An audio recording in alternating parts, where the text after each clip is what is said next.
AVR के corresponding में जाता है. Now in AVR for GPIO peripheral we have three registers, DDRX, PORTX and PINX. Now DDRX corresponds to output और input, जिससे हम इससे DDRX से हम पिन को आउटपुट या इनपुट सेट करेंगे. पोर्ट आर से हम पिन का हाई या लो स्टेट है वो सेट करेंगे, और पिन से हम हाई या लो सेट करेंगे.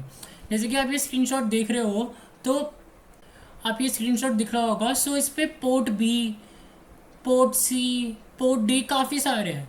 तो इसमें आप देख रहे होंगे पोर्ट बी लिखा है, DDR भी लिखा है, पिन भी लिखा है.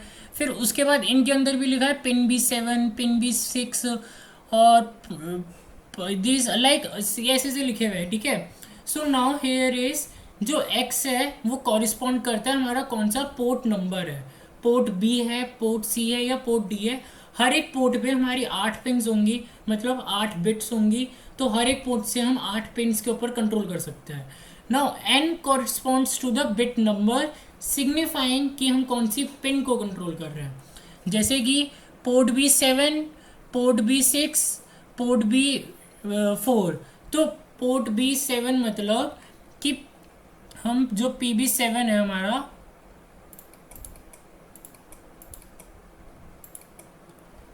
कि जो हमारा PB7 है,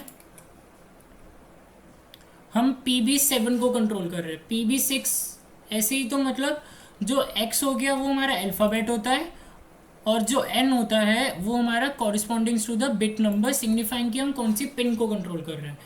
PB7 मतलब डिजिटल पिन 13, PB6 मतलब डिजिटल पिन 12, क्योंकि वो पिन आउट में पिन 13 के साथ डिजिटल एक्रोनम PB7 लिखा है. PB7 मतलब पोर्ट नंबर B और उसकी 7th bit.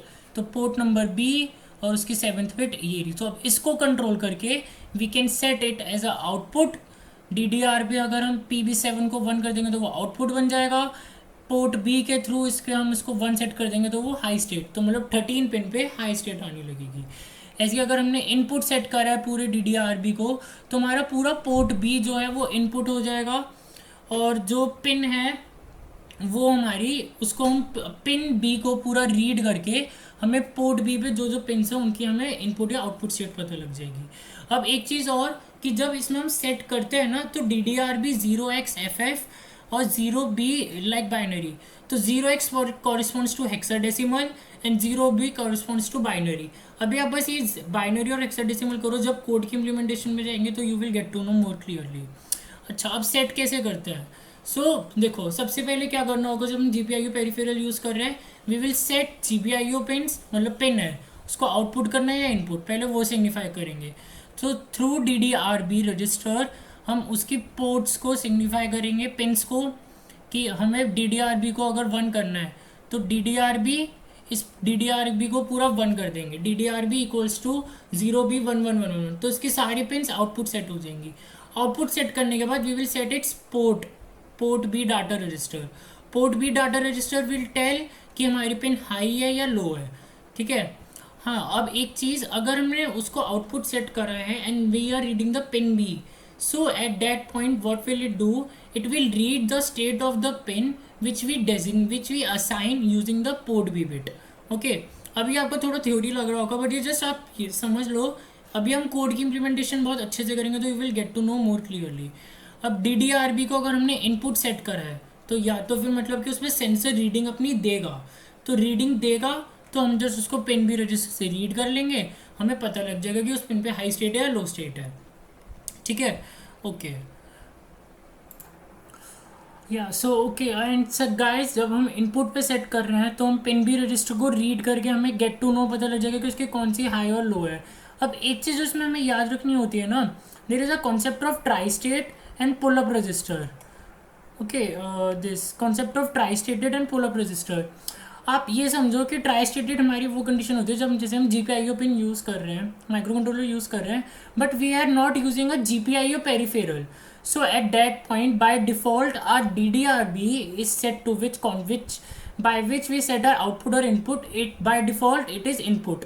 So now when it is input and we have opened the pin, उसके बाद कोई सेंसर या कुछ नहीं लगा हुआ, तो उस पॉइंट पे वो फ्लोटिंग वैल्यूज दे सकता है. आसपास नॉइज़ की वजह से या आसपास की डिस्टर्बेंस की वजह से उसकी वैल्यू 0 या 1 वेरी कर सकती है. That is tri stated floating state. तो उस पर ना आने के लिए, ताकि हमारी पेन अगर हम कुछ नहीं हो रहा, उस पर कोई सेंसर नहीं लगा रखा, सो स्टिल इट रिमेन्स, क्योंकि जब ट्राई स्टेटेड स्टेट होती है ना तो करंट कंजप्शन ज़्यादा होती है. So for overcoming this condition we use pull up resistors concept.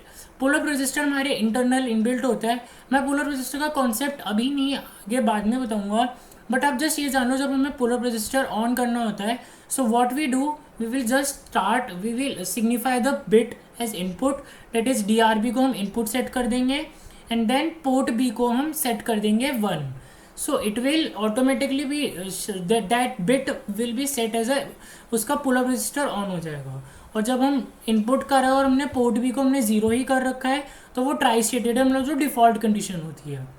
Okay guys, so now let's dive into spectacled.